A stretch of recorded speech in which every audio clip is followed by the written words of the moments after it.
Thanks for joining me for the last part of our project to make a wedding style tea rose out of crepe paper.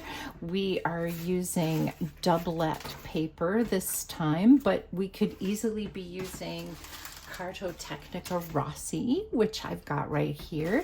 And in this video, we're going to be styling the rose. And for that, I need a pair of tweezers. So let's have a look at this rose. I'm going to tell you honestly, I'm not sure that I like all this texture with the petals. I did want to teach you how to crunch the petals though.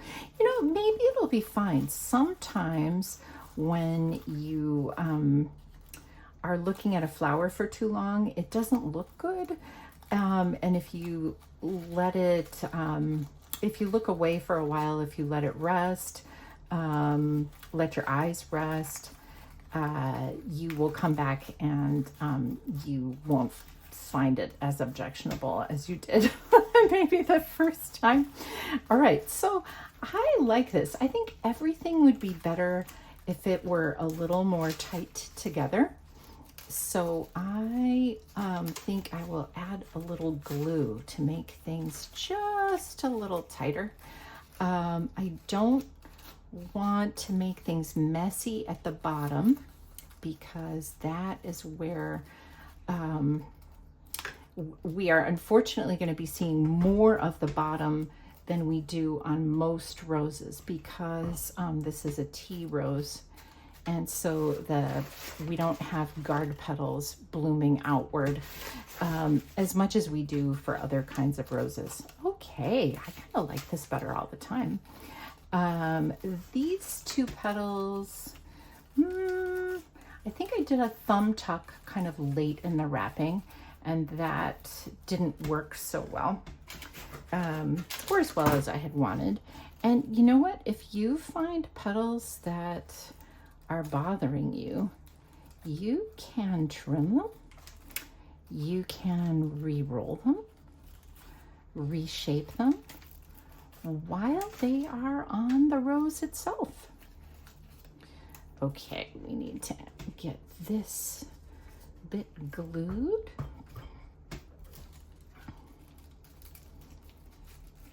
Yeah, I would say for this rose, we have a lot going on right here.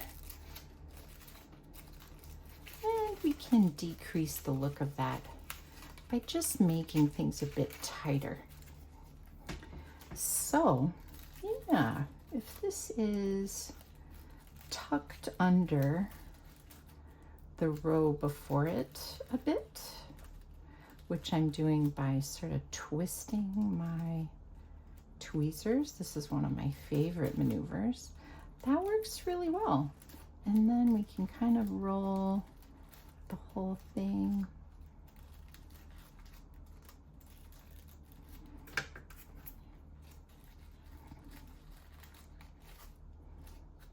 Yeah, I think that's not bad. And another thing we can do with our tweezers is tighten up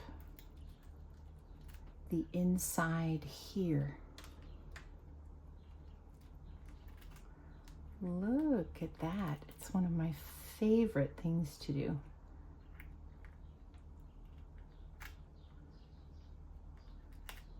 It's a little bit hard to do it and then pull your tweezers out because you kind of wrap it in there, but it does work. Kind of tucking and rolling as we go.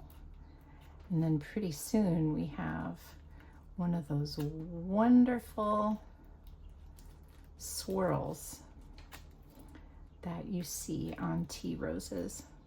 This one was pretty good by itself, but still, I enjoy wrapping the center. All right, so here we go. Here is our newborn tea rose, and if you've made paper flowers, you know that they always look better when they have foliage on them. And this is going to be smashing once it has some foliage on it. I am going to make another video or two where you can watch me roll up the octopus again, so to speak, because I'd love for you to see how to make one that has more of a bloom to it. The kind of rose that would be in a vase several days after it had arrived rather than initially arriving. You know, something like this. Lots and lots of fun. Wow, thanks for joining me, and I hope you make beautiful roses and have a great day.